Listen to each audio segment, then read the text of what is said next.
Hi everyone, I'm Olivia, and welcome to today's 5 Minutes of Gratitude, where we're exploring the special relationship we have with books during the heart of winter. Before we begin, I want to mention that if you'd like to experience these gratitude moments without interruption, you'll find details about our commercial-free version in the show notes.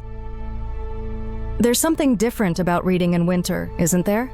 The early darkness and cold winds seem to create perfect conditions for diving deep into stories.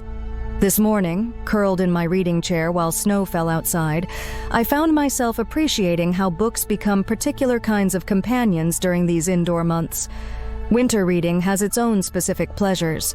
The weight of a heavy novel in your lap while wrapped in a warm blanket, the sound of pages turning in early morning quiet, the way lamplight creates a pool of gold around you and your book, making the rest of the world fade away.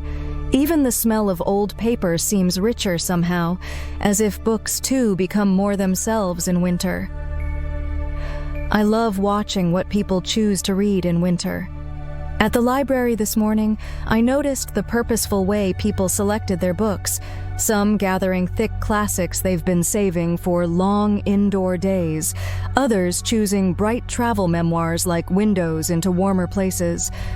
One woman was carefully selecting poetry collections, telling me she likes to read them aloud on winter evenings, letting the words create warmth in the darkness.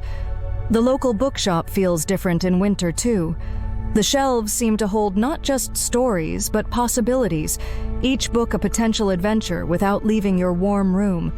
The cafe corner has become a kind of winter sanctuary, where people sit for hours with their chosen books, sharing quiet space and occasional knowing glances with other readers.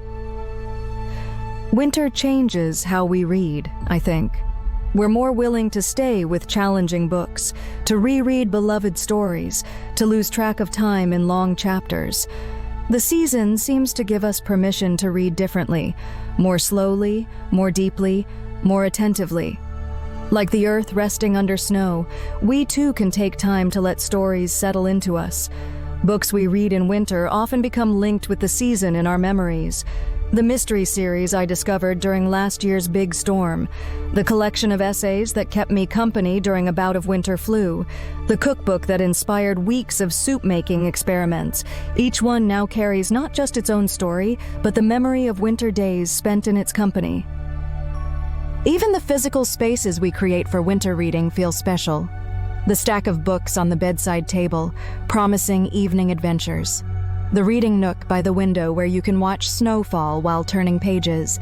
The way we position chairs to catch both warmth from heating vents and light from windows, creating perfect pools of reading comfort.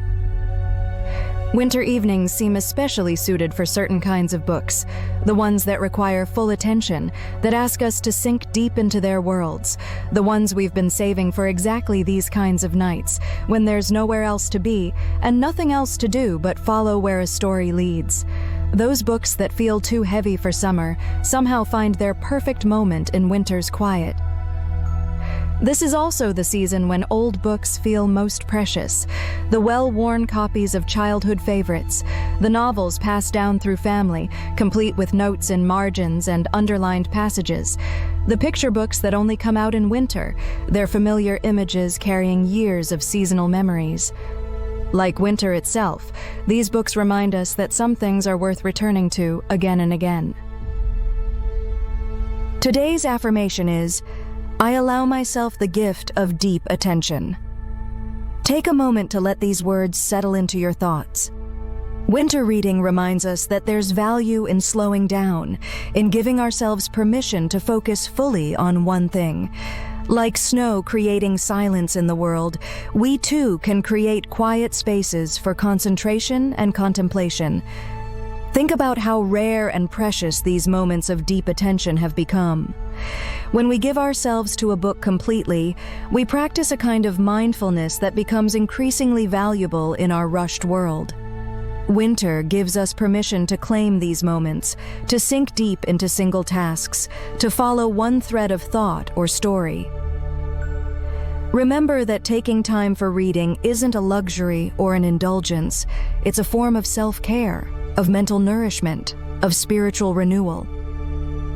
Like the seeds dormant under winter soil, our minds too need periods of quiet cultivation. Let's say our affirmation together one more time. I allow myself the gift of deep attention.